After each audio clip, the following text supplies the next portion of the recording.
When I found out I was going to be a parent, I immediately felt a lot of anxiety and worry. So I went on to BetterHelp to try to look for a therapist to help me with that. My relationship with my family and with my boyfriend and with myself were suffering. I really needed help. I was ruminating a lot. Really getting those thoughts out to a therapist and getting feedback was just life-changing. Discover what BetterHelp Online Therapy can do for you. Visit BetterHelp.com today.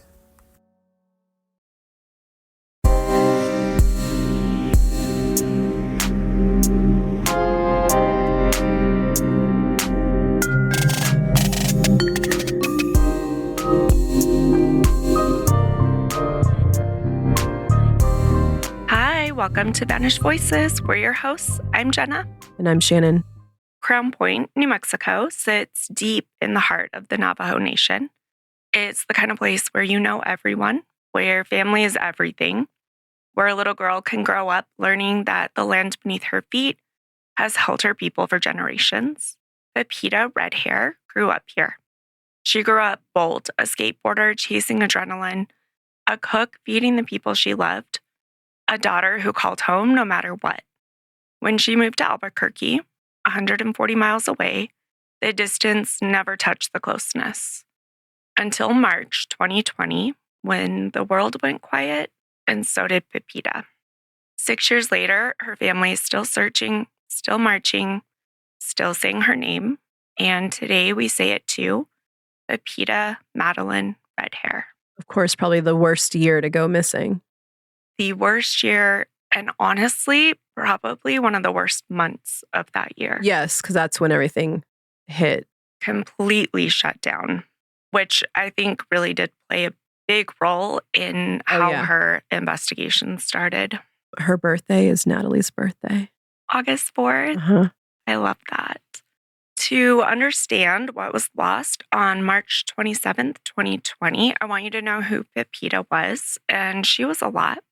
She was born on August 4th, 1992, to her mother, Anita King, and she grew up in Crownpoint, New Mexico, which has a population of about 2,900.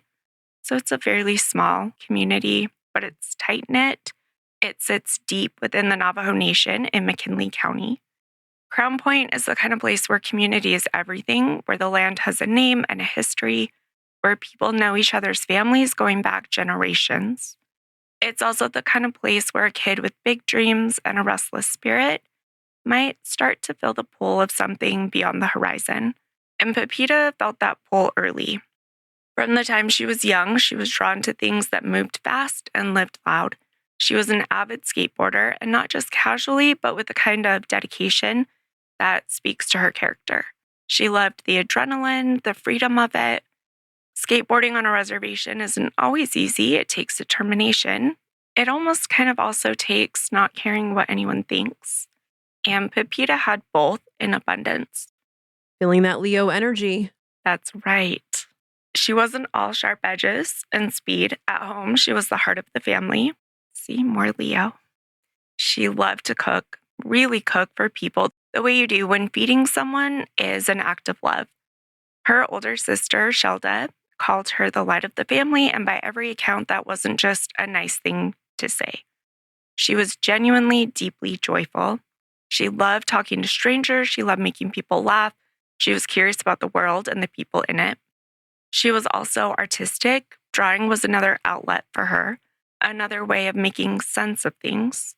And she wore her personality literally. Her body told her story in ink. She had a dinosaur tattoo on her right forearm, a koi fish on her left, a butterfly on her shoulder, and a small beauty mark on her chin. She was 5'1", and by all accounts, a presence much larger than her frame. After high school, where she excelled, she was always on the honor roll. Pepita did what her spirit had been pushing towards. She made that move to Albuquerque, 140 miles away, determined to build a life on her own terms. She landed a job at Hot Topic. Ah, yes. Love it. Me too. It honestly feels very on brand for Pepita. Pop culture, music, self-expression, she fit right in. She enrolled at the University of New Mexico, taking classes towards a future she had mapped out for herself. She wanted to work in education.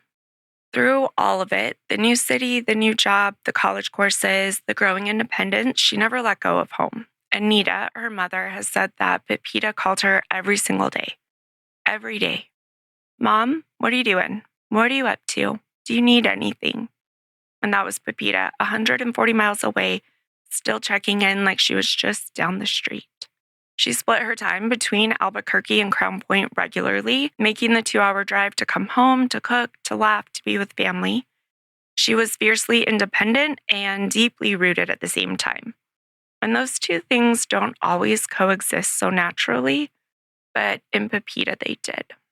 By the time she was 27, she had been living in Albuquerque for several years, sharing a home on Clement Street in the South Valley with her boyfriend, whose name is Nicholas K. She had been with him since around 2016. On the surface, it looked like a young woman making her way, building a career, pursuing her education, staying close to those she loved. But there were things behind closed doors that Pepita had started to confide in her family, things that complicated the picture. When Pepita moved to Albuquerque, she was chasing independence, education, and for a while, it purely looked like that's what she was getting. A job she liked, college courses, a new city. And then she met Nicholas K. And we don't know exactly when or how they met, but by around 2016, they were together. Not long after that, Pepita moved into his home on Clement Street in the South Valley, which is a neighborhood in southwest Albuquerque. For 3 years, that home was her home base. She split her time between there and Crownpoint, between her life in the city and her roots on the Navajo Nation. So did her family meet him and during the time she was with him? I believe they did. Okay. And I think at first they liked him? They liked him. Okay. Yeah. At some point, Pepita began confiding in her mother and her sister about what was really happening inside that house. Nicholas, she told them, had a serious problem with alcohol. He was drinking to excess, and when he drank, things turned violent. Pepita told her family that she was being physically abused. And this wasn't just a private conversation between a daughter and her mother, it was documented. Police were called to that home more than once for domestic disturbances. Was it just the two of them living there, or were his... I believe so. Okay. And how old was he? That I couldn't find. Okay. There's very little about him. Hmm. He also has participated very little, which doesn't help. Yeah. The Albuquerque Police Department did confirm later that they were aware of this domestic violence history between Pepita and Nicholas. In the weeks before she disappeared, just days before, it had escalated further. Shelda, Pepita's sister, said it plainly. She was beaten just days before she went missing. One of the last photos or images that they have of Pepita is with bruises visible. In the weeks leading up to March 27th, Pepita had actually been hospitalized as an assault victim. Oh, wow. Yeah. And at that time, also, police had been called to her home. Her family had seen a photo that showed she had been hurt. They begged her to come home. They pleaded with her to leave. And here's where it gets a little complicated. Pepita said no, she didn't want to leave. She had a job she cared about. She was enrolled at the University of New Mexico, working towards that degree in education. She had been building a life in Albuquerque, and she didn't want to surrender that and move back to Crownpoint.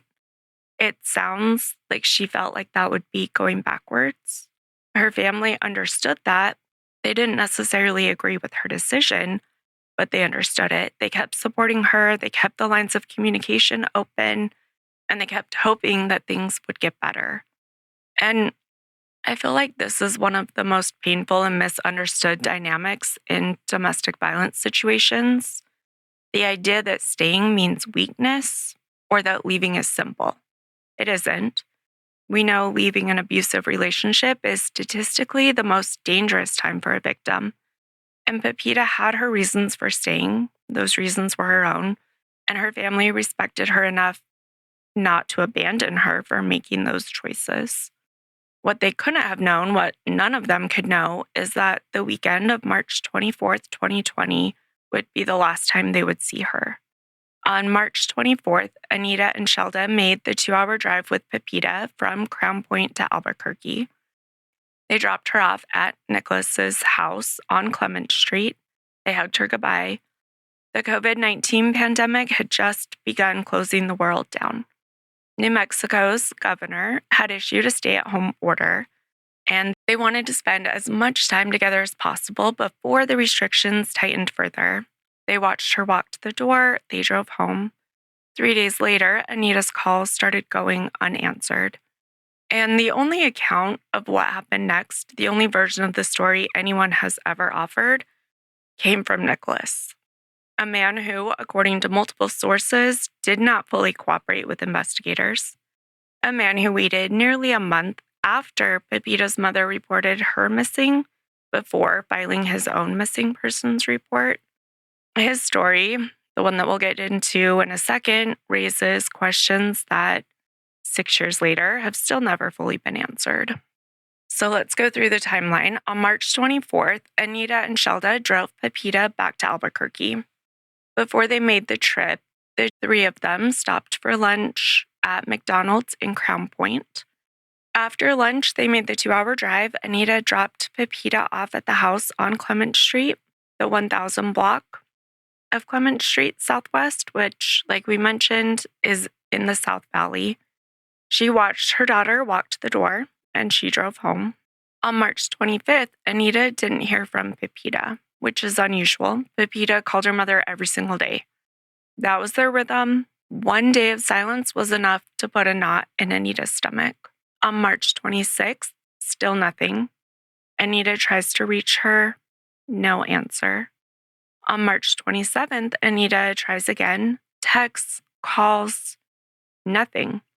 She reaches out to Nicholas directly, and this is when she gets her first answer, and it isn't a good one. Nicholas tells Anita that Pepita left. He doesn't know where she went, she's just gone. Nicholas K's account of what happened, the only account that exists of Pepita's last known hours, according to him, on the evening of March 26th, which, keeping in mind, Pepita hadn't responded on March 25th or 26th to her mom. But he says on the 26th, he and Pepita went out drinking together. At some point that night, they met another man. Some sources say this man might be Jamie Yellowhorse, but nobody has really been able to confirm or say if that's true or not. According to Nicholas, he and Pepita got into an argument about what he has never disclosed, and Pepita walked out, left on foot into the night. In northeast Albuquerque, miles from their house in the South Valley, he says he watched her walk down the street. And then on March 27th, Nicholas says he received a text message from Pepita's phone. The message, according to him, said she was with another man, possibly, Nicholas speculates, the same man they had encountered the night before. And that, according to Nicholas, was the last anyone heard from Pepita Redhair. It's funny how they always left with another man. Isn't it? Because I'm pretty sure this is the 4th case we've covered where the guy has said that. Yeah. His version of events, I feel like, raises more questions than it answers. He doesn't specify who the unnamed man was. That name was never made public. He doesn't specify if she walked off on her own or with someone. He just says she walked off. We're not sure about the party itself, if it was ever confirmed. Did anyone else witness her leaving? Did she show up for work at Hot Topic after March 24th? And that can be tricky if the governor has shut down the state. Oh, yeah. And so They would all retail closed. Right. Also, whether she attended classes at University of New Mexico. They went online. Yeah. So it's really hard to know from any other source if she was seen after the 24th, which is... I would think if the police requested, like, okay, when's the last assignment she submitted for school, they can contact Hot Topic management and get, hey, when did you... I'm sure they know when the retail store closed down. Right. I feel like it was right around there, if not... It was like, yeah, right in the middle. So I feel like this is the end of March, so it was already done. Yeah. And we were waiting to hear when, because remember, we were like, oh, it's only going to be for a couple of weeks. And so this is now, we're at that 2-week mark where you're thinking you're going to be reopening, and we didn't. Right. And I'm curious if New Mexico shutdown was the same as ours. I mean... I think New Mexico actually went first. Did they? I want to say they were faster to shut down than Arizona. It's probably really difficult to find out. And I know we were like in the mid, because I remember going home, like I went home going on spring break and then never came back into the office. Yeah, I remember that with Mila's school. Yeah. It was the last Friday of spring break. And they were like, don't come back on Monday. And yeah, they were like, don't come back Monday. And then it was like, okay, no, we're closed. And then I think we went a week, and then they're like, okay, we're going to do this generic Zoom with, and everybody went online with because they had all of their Chromebooks. Yeah, we had to do Microsoft Teams. And then my first grader is trying to navigate Microsoft Teams. Yeah, I feel like log in and do, quote unquote, do school. Yeah.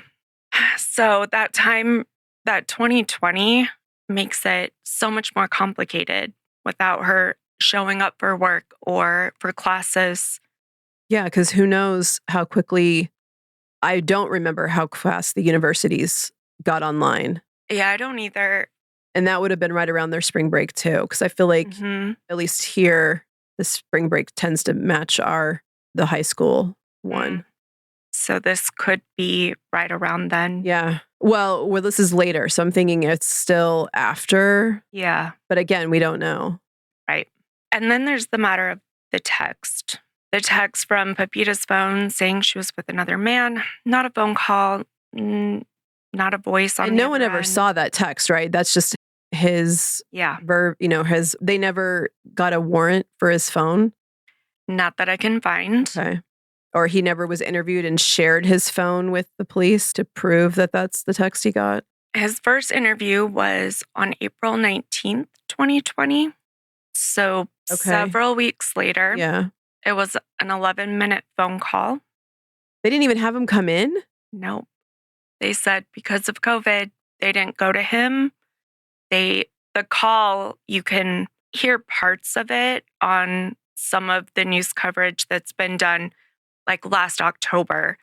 And you can hear the beginning of the call, the end of the call. And really, she's just like, we'll let you know if we find anything. Do you have any questions? And he's like, no. And she's like, will you let us know if you hear from her? And he's like, yeah, okay, have a good day. I'm like sitting here in stunned silence, but I know it's always when I wish they could see your face.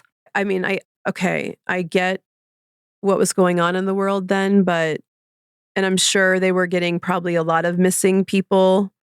Sure, people were using that as an excuse to ghost people, but yeah, I think you're right with your comment earlier about this is probably the worst. When I said we know it was hard, like worst time to go missing, and you're like even worse because of the exact timing of it. I have to agree with you now. Yeah, it's awful. And so on March 28th, Pepita's mom files a missing person report with the Albuquerque Police Department. Within days came the moment that, by her own account, confirmed every fear she had. On March 30th, so just 6 days after she last saw Pepita, Anita texted her phone again and then made a call, and a man answered. He told her he had no idea who she was. He didn't know Pepita. He said someone had sold him the phone. Wow. So whether that's true or not. So was her phone like a prepaid?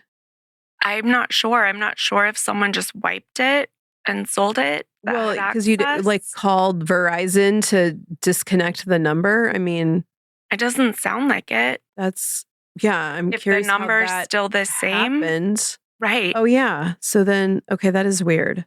And so I can't find any of the reporting really of what they did with the phone.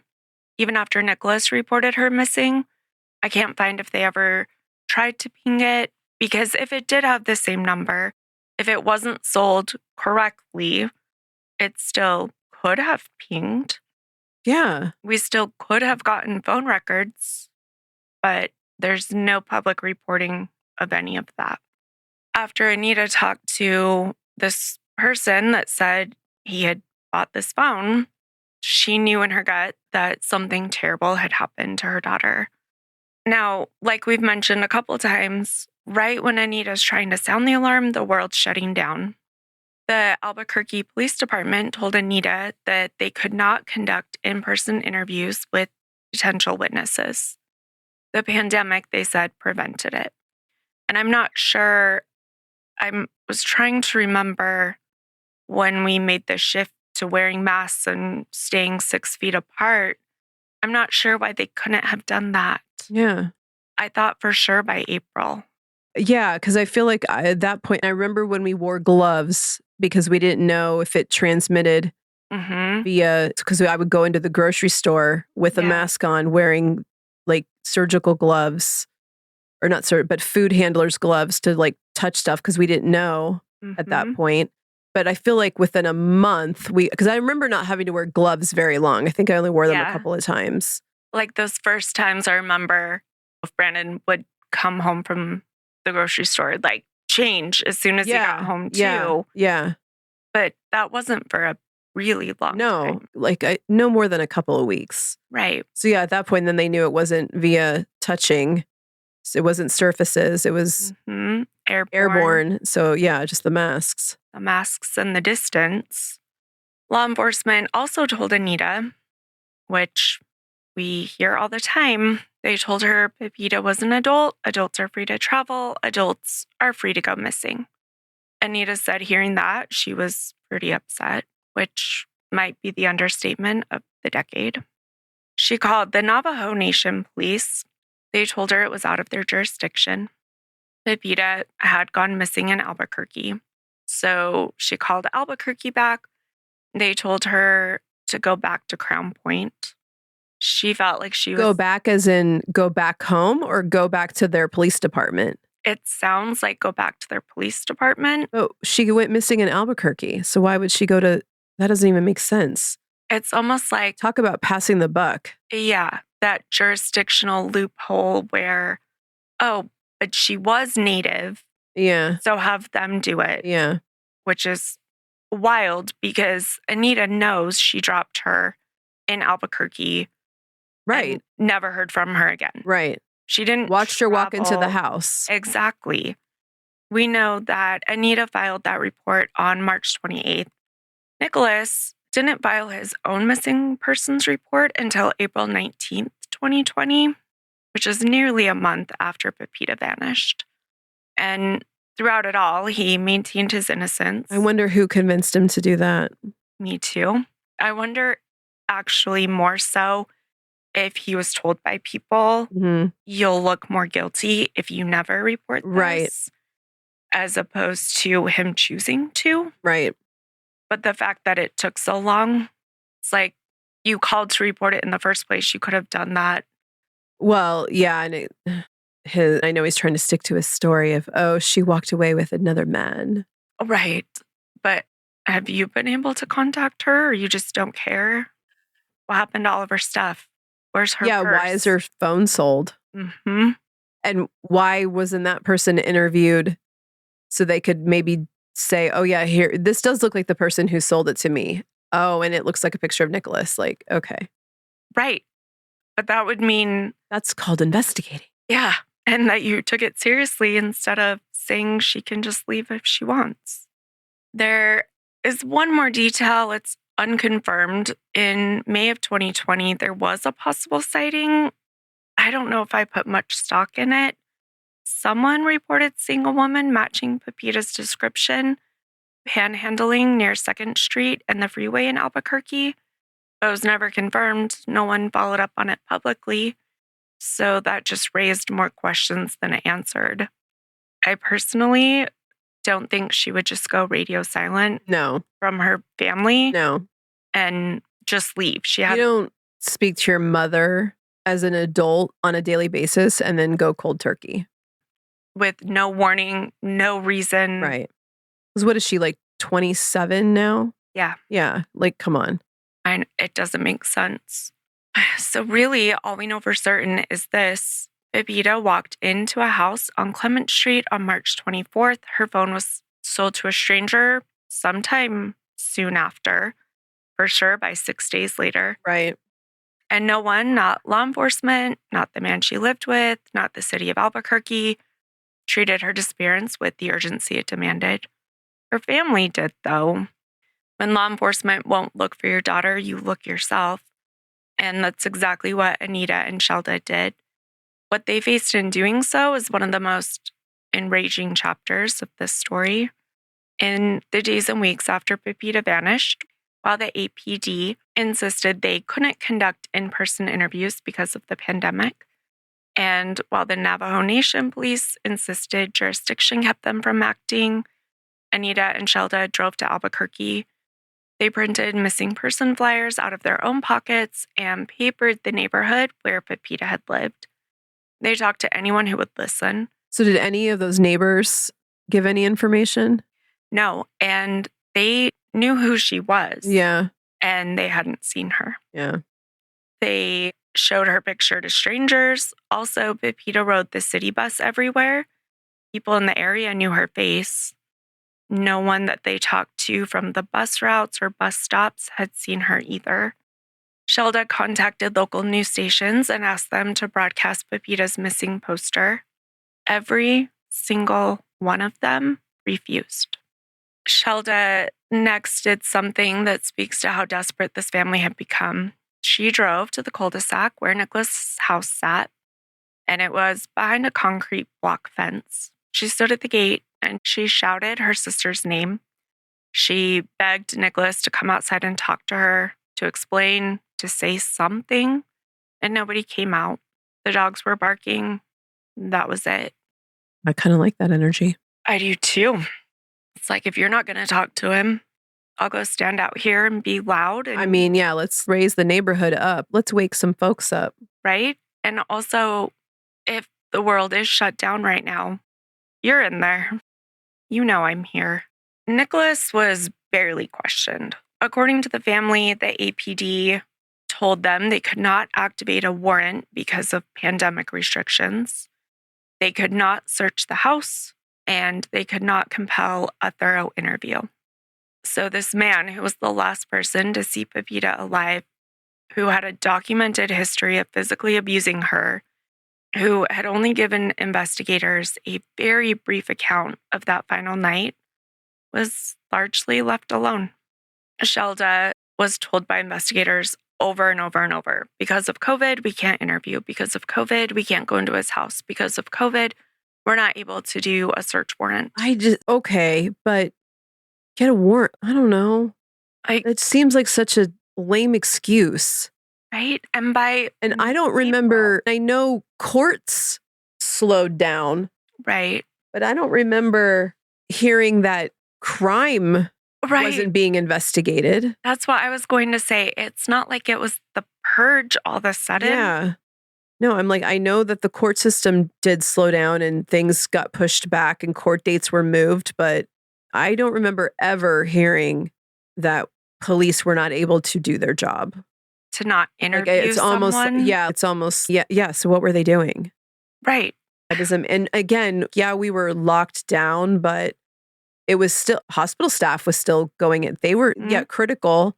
Yeah. Police are critical. So yeah, I don't really get that at all.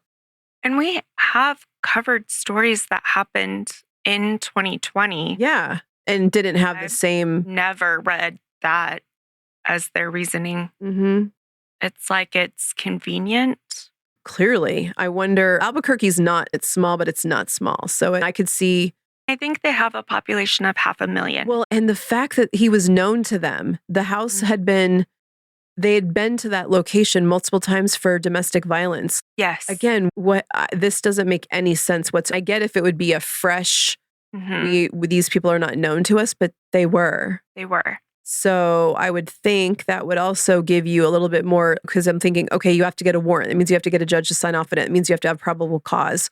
I think you have probable cause just by all the previous episodes. Yes. And also what her family is telling you. Does that not matter? It went like that for months. Months passed, then a year, then 18 months. In September of 2021, the Albuquerque Police Department finally issued a public statement about Pepita's case. The official statement said, quote, "The case has gone cold. However, we are currently working some new leads and a detective is assigned to the case. There are no indications of foul play at this time. We do know of a..." I can't even read this without not inserting. Anyways, okay. "There are no indications of foul play at this time. We do know of a domestic history with the boyfriend and are checking into it." Cool. Checking into it 18 months later? Yeah. Like, what? In an interview with KO 18 News around the same time, Anita reported that they had said to her daughter was, quote, "a drunk." Okay. And even if she was, what does that have to do with anything? Absolutely nothing. But there's nothing that I see that indicates that. But again, say she liked to party. Who cares? What does that have to do with anything? She's still missing. Mm-hmm. They told Anita they assumed she was gone. And Anita says she walked away from that feeling Pepita was not important. So again, currently registered in classes at the university, had been consistently going for years at that point. Mm-hmm. So you're just going to up and walk away mid-semester and give up money? Because at that point, it would have been you would have been too late for you to disenroll. Absolutely. There's so many things that indicate this was not willingly. Yes. And there are other things that we don't even know. She didn't call and quit her job. Exactly. She didn't withdraw from her classes. Like, come on. And without searching the house, we don't know if she had any of her things. As far as I know. Yeah, that's true. No bank accounts were used again, as far as I can find. We know the phone. Yeah. Sold. I mean, Nicholas could have had a friend answer it and say exactly what he said. They didn't ping it as far as I can find. Anita, at this point, had spent 18 months calling, following up, driving to Albuquerque, printing flyers, knocking on doors, and essentially the official assessment, we're looking into it. Pepita was absolutely not a priority. Around the same time, something that in a painful way became a turning point for the family. In August of 2021, 22-year-old Gabby Petito disappeared while on a cross-country trip with her boyfriend in Wyoming. Within days or less, her case was everywhere. National news, social media, true crime communities, cable networks, all of it mobilized almost instantly. And within weeks, her remains were found. Her boyfriend was identified as responsible. The coverage was wall to wall. And Anita, sitting in Crownpoint, watched all of it happen. "I felt like my voice wasn't important," she said. She told Reuters. "My daughter wasn't important because she was Native American." Comparison makes a lot of people uncomfortable, and it should, not because Gabby Petito's case didn't deserve attention, but because the contrast was so stark, it was impossible to look away from. Pepita had been missing for 18 months. The local news had never even aired her missing poster, despite her family consistently calling and begging. Wow. They wouldn't even run her photo. I'm a little stunned. Mm-hmm. And that really pushed Pepita's family. Especially because I feel like local news has to do so much filler. Mm-hmm. When you do turn in, it's like there's always 10 minutes of fluff. Right. I'm like, you can't take that instead of going to some kids' event or well, sporting event like I'm thinking of the parkour thing. Yeah. Like you cover that, but you can't cover local people that have gone missing. Because, okay, even if they aren't quote unquote missing, even if they've chosen to leave as adults can do, but at least somebody can say, oh, yeah, they're here. And then police can go talk to them and they can go, yes, I'm not trying to see these people anymore. And they can go, okay, because I have seen that. Yeah. I have actually seen where people were reported missing and law enforcement locates them and is like, yeah, no, I do not want to speak to my family. And they're like, okay. And so then they go back and tell the family they are safe and fine and they don't want to talk to you. And we've seen that recently here. Yeah. So I'm like, okay. Right. But no. So her family used that to push them. In October of 2021, they organized a rally just for Pepita at a park in Old Town, Albuquerque. They marched, they held signs, they said her name. They joined with families from the MMIW movement who were carrying their own signs with their own loved ones' faces. Anita stood in front of that crowd and thanked them for coming. And she said what she'd been trying to say for over 18 months. Her daughter mattered. The week after that rally, the Albuquerque Police Department called the family for the first time and asked to hear their side of the story. Wow. Like, that blew me away. You haven't even reached out to the family that first reported her missing in 19 months. That sounds like dodging phone calls left and right. Yeah, absolutely. It took that public march through Old Town Albuquerque to get investigators to ask a mother what she knew about her missing daughter. And Shelda described that meeting. We basically had to brainstorm and go back to the timeline and basically tell him what happened from our end.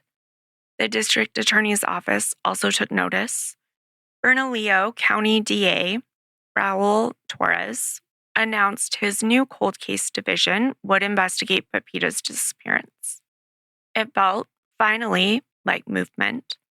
But even then, Anita was told there were no traces, no leads. Whatever information they had, it was confidential. The case was active, they said, but they had nothing concrete to give her.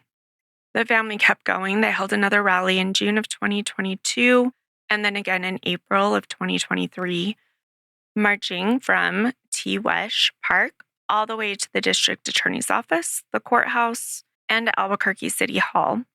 A procession that included other families, other mothers, other sisters carrying their own signs. And this park was not a random choice either. T-Wesh Park sits in Old Town Albuquerque, right in the heart of the city, next to the Albuquerque Museum. Gathering there to march and demand justice for missing Indigenous women on land that carries that specific Indigenous history adds a layer of significance. T-Wesh comes from the Tiwa language and refers to a group of Pueblo villages that existed in the Rio Grande area when Spanish explorers arrived in the 1500s. It has some serious history behind it. Yeah. At that April 2023 rally, Anita spoke to a news camera with her granddaughter and her daughter beside her. At this point, they were 3 years in. Mentally, physically, emotionally, my life has changed, she said. I live with depression and I live with anxiety. Then she said, I have hopes that I will see her. She would just come back in and come home, walk in and say, Mom, I'm home. We are waiting for that. I feel her spirit. She's here. In 2022, Investigation Discovery featured Pepita's story on their show Disappeared, finally putting her case on a national platform. In March of 2025, supporters organized a 140-mile prayer run along Route 66, the exact distance between Crownpoint and Albuquerque. They also had participants running from their own neighborhoods around the country to collectively reach that 140 miles, which is the same road Anita drove with her daughter on March 24th, 2020. While law enforcement's response to Pepita's case has been defined largely by absence, even after being handed over to the cold case unit for the DA's office. Absence of what wasn't done, what wasn't investigated, what wasn't pursued, one man has stepped into that gap entirely on his own terms. His name is Quentin D. McShawn. He's a retired New Mexico State Police captain, and he is working Pepita's case for free. I find that inspiring. A retired law enforcement captain, a man who spent his career investigating cases, looked at what happened to Pepita and decided he couldn't walk away from it. He didn't need a paycheck. There was no obligation, just a case that needed someone with the right skills to take it seriously. In October of 2025, McShawn spoke publicly about his work on the case. He sat down with KOB New Mexico. They have a series called Beyond the Case, and in the fall of 2025, they did a 4-part series on Pepita's case, and he was part of the 4th installment in that.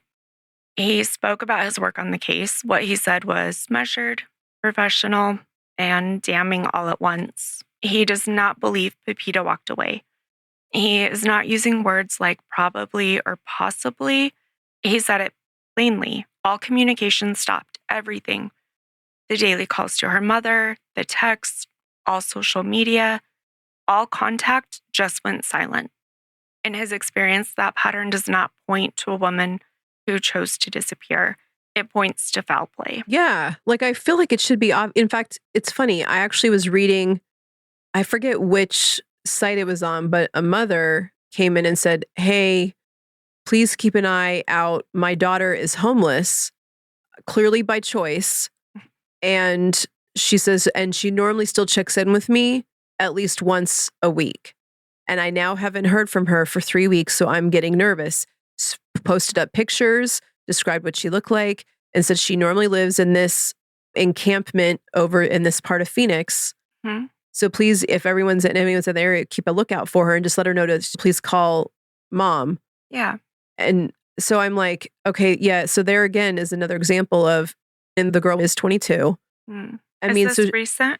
literally, I read it this morning. Oh. But yeah, so she's 22 years old, is choosing to be unhoused, but still checks in with her mother. Because of course people are on the side, well, why aren't you letting her live there? I'm like, I'm pretty sure there's a multitude of reasons why the adult child is choosing to be unhoused versus stay at home with her mom. Right. But the mom isn't asking for, she's literally just saying, this is my kid. She normally checks in at least once a week, and I haven't heard from her for 3 weeks now. I'm worried. Please tell her to contact me. So there you, again, there's another example of here's an adult who is choosing to stay away, but yet still checks in with her family. So even we go from daily to nothing. That should be so obvious. Right. And had spent the weekend before with her whole family, and there's nothing they can point to. Right. Nothing to indicate, hey, I'm getting ready to take off. No, nothing. I mean, again, didn't withdraw from school. Granted, we probably know her job was shut down anyway, but I'm sure that they were still supposed to be looking at like some type of communication board or text thread to say, okay, we could reopen, please come in. Right. But I'm more like the school should have been, if you've been going to school for that long, that means you're doing it piecemeal. You're maybe only taking like 6 hours at a time. Right. So you're not going to just say screw off to those classes because clearly they cost money. And you've been working towards something. Right. So there's so many things that I think are so obvious that this is foul play. Agreed. This is really irritating. It's infuriating. And it is exactly that, the communication, the constant communication, check-ins, even the social media. It's right. And then to nothing. Right. The PI addressed something that has quietly hung over this case from the very beginning, the initial interview with Nicholas. According to McShawn, that first contact with Kay, like we said, lasted 11 minutes, which is not normal. For the last person to see a missing woman, a woman with a documented history of domestic violence in that relationship, 11 minutes on the phone is not an investigation. And McShawn was direct about what that means. Not having that interview conducted in person, he said, is a huge detriment to the case. Yeah, I have to agree with him. Yeah. Like COVID or not, like that's just wild. It's so wild. And even if everything is shut down for a month, but then it's slowly opening up and you can sit the 6 feet apart, bring him in, ask him more questions. Yeah, because you see interviews, it's just 1 or 2 police officers and then the person being interviewed. Mm-hmm. And you can do that with the mask on. Easily. Yeah. The PI also acknowledged something painful, that he missed the first 4 years of the investigation. So 4 years of evidence that may have degraded, 4 years of witnesses whose memories have faded, 4 years of leads that may have gone cold. He knows what that means, but he's working anyways. Now, they had 4 men that they were really interested in talking to. And of course, this is coming years after. So 4 years, 5 years after she goes missing, Mm-hmm. they're now trying to track down these 4. The first one, who was a friend of Pepita's, will not talk to anybody, won't call back, won't have a conversation. Male or female? Male. Okay. He says he doesn't want to talk about that case. And they even showed, But he's her friend? that's what they said. Okay, that's odd. Yeah. The second one is a man that, for whatever reason, they're not necessarily sharing, they wanted to contact, and he's since passed away. The third one is a man they think might have seen her around that last time, Mhm. either at the party or knows something. And they believe now that he's unhoused and they can't find him. Okay. And then we have Nicholas K., who, when they called him as they were doing that 4-part series, he answered. He talked to them for less than 3 minutes. He said he would call them back. As far as I know, he never did. Never did. Yep. So when we talk about how hard it is to join this investigation that much later, it's And for all they were a couple at that point for 3 years, 4 years. 4 years. So it's like, how are you not showing more concern and care Right. that even say if it's true, she left with someone else, even though that seems to be the standard cop out. Right. But now everyone is saying she's missing. Why is that not concerning to you? That's such a good point, because, okay, say she left with someone else, Yeah. but now everyone's saying they've had no contact with her. Yeah. Even if she left with someone else, she'd still call her mom. Yeah. Call her mom, call her sister. And month after month, zero communication. Right. And again, if you truly cared about this person that you've been in a relationship with for 4 years, you would have some sort of concern. Yes, some concern in some way, shape, or form. Even just talking to the PI, who isn't a policeman. He is working for the family. Yeah. Yeah. So there's nothing you can say to him that would necessarily get you in trouble.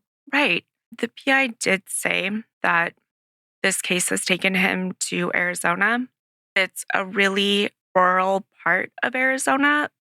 He showed all of these aerial photos of it, and it's just flat and nothing as far as you can see, with one little house in the middle.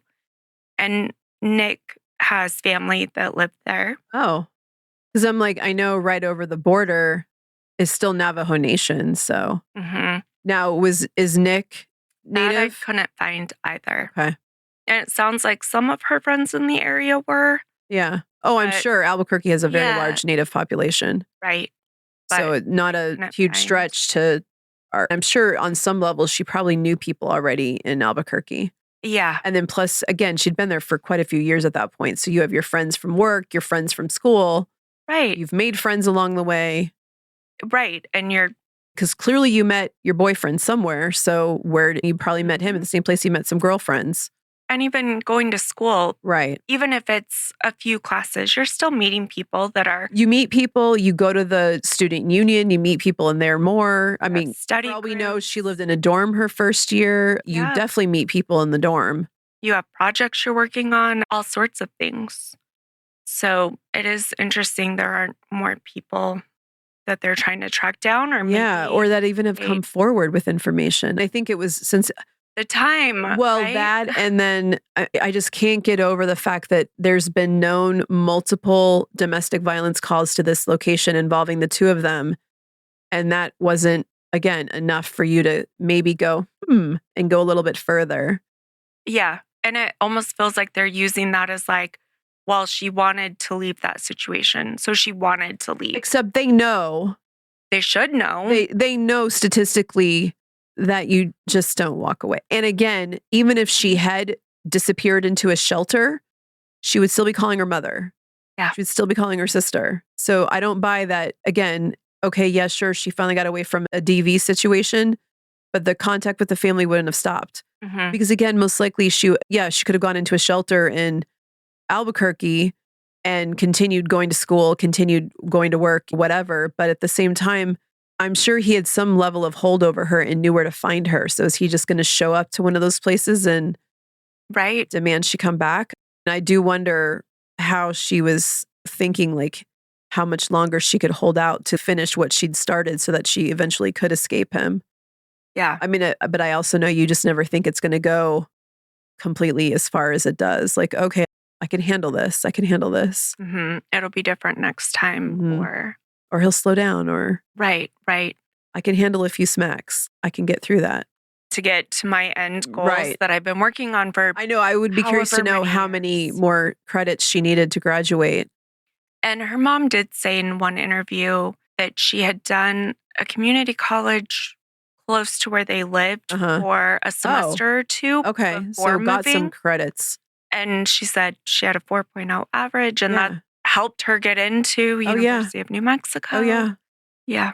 Yeah, because then you don't have to do your ACT, SAT. You just go right in and enroll Right. and bring the credits with you. And get that head start with a Yeah, little bit less of a price tag. Yeah, all your requirements out of the way. All Yeah. those stupid classes before you get to your major. Right, exactly. So he says he's gone there and looked around. He hasn't found anything, but he feels like it's an important piece of the story. And really, that is where Pepita's case stands over 6 years later. A retired state police captain working for free, doing what the resourced police department did not do in the first 4 years after Pepita vanished. If you're listening to this episode and finding yourself increasingly frustrated at all of this, at the jurisdictional runaround, the police who called Pepita unimportant, the news stations who wouldn't run her photo, the months that passed without answers, hold on to that feeling, because what happened to Pepita did not happen in a vacuum. It happened inside a system that has been failing Indigenous women for generations. And the numbers are staggering. 84% of American Indian and Alaska Native women, so more than 4 out of every 5, will experience violence in their lifetime, and more than half will experience sexual violence. On some reservations, Native women face murder rates more than 10 times the national average. Homicide is consistently listed as one of the leading causes of death for Indigenous women and girls between the ages of 12 and 30. And one chilling data point that I don't believe we've said before: when the bodies of Native American women are found, they are 135% more likely to be unidentified than the bodies of women of other racial groups. These women are disappearing, and in many cases, they are not even being recognized when they are found. Wow. Yeah. There are 574 federally recognized tribes in the United States, each with its own sovereign land base and its own government. The question of who has legal authority to investigate a crime involving an Indigenous person depends on a tangle of variables: where the crime occurred, whether it happened on or off tribal land, who the perpetrator is, Native or non-Native, and which of the many overlapping federal laws apply. And one thing the PI did say was, because he thinks it crossed state lines, if the Albuquerque Police Department had found that out, or the state AG, or the task force that her case was moved to, they would have had a good reason to bring in the FBI with their resources, or even the BIA. But none of that has been done either. So right now the FBI still don't have a case on this? Interesting. I don't believe so. Despite having only the 5th largest Indigenous population in the nation, New Mexico has the highest number of MMIW cases in the country. Native American women in New Mexico experience the highest homicide rate of any racial or ethnic group in the state. Between 2014 and 2019, 16% of all missing persons cases in New Mexico involved Indigenous people, the vast majority of which remain unsolved. And Pepita's sister, Shelda, put it simply and precisely during one of the rallies her family organized. She says, "Who's going to tell my story if I go missing?" That question is not rhetorical.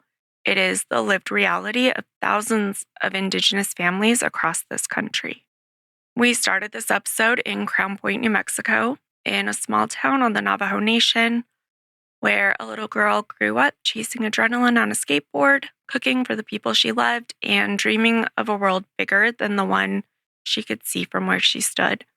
We followed her 140 miles down the road to Albuquerque, to a job she was proud of, to a university where she was working towards a future she had chosen for herself, to a relationship that began with hope and slowly, painfully became something else entirely. We followed her to that house on March 24th, 2020, where she hugged her mother goodbye and said, "Mom, I love you. Take care of yourself." And then she was gone. What we're left with 6 years later is a case with more questions than answers. And this man, who's the last known person to see her alive, who has not cooperated with investigators. Anita has said that the day Pepita went missing, her life changed, that she went into depression, she couldn't sleep, that she isolated herself. And in the same breath, she has said, "I feel her spirit, she's here," which is what love looks like when the system fails you. You carry it yourself, you say the name yourself, you make the world listen, one rally and one flyer at a time. Shelda said it best, "I really became my sister's voice. The families, the moms, they become the voices of their missing ones." That's what it's about. Pepita Madalyn Redhair was 27 years old when she disappeared from Albuquerque, New Mexico, sometime in late March 2020. She's 5'1" with brown hair and brown eyes. She has a scar on her left eyebrow and 2 beauty marks on her chin. She has a dinosaur tattoo on her right forearm, a koi fish on her left, and a butterfly on her shoulder. She has a moon with lightning on her left leg, and her last name, Redhair, also tattooed. If you have any information about Pepita's whereabouts, please contact the Albuquerque Police Department at 505-768-2020 or the Bernalillo County District Attorney's Office at 505-222-1101, and we'll list all of that in our show notes as well as the PI's information. There is currently a $3,000 reward for information leading to answers in her case, and there is a GoFundMe set up to support Anita through all of her search and community awareness efforts, which we will link to. Say Pepita's name and share her story because someone out there knows something. And we'll be back next week. Until then, take care of each other. Thanks for joining us for this episode of Vanished Voices. Every listen helps carry these stories farther and further into the world. To dive deeper into the sources and research we use, visit our blog on our website at vanishedvoicespodcast.com. Let's stay connected. Find us on Instagram, TikTok, and YouTube at Vanished Voices Pod. If you found this episode meaningful, please consider giving us a rating, leaving a review, or sharing it with a friend. Your support helps keep these stories in the public eye and honors those who can no longer speak for themselves. You can find Vanished Voices on Apple, Spotify, Amazon, iHeart, YouTube, and all other streaming platforms. And as always, refuse to let these voices vanish. Thanks. Bye. Bye.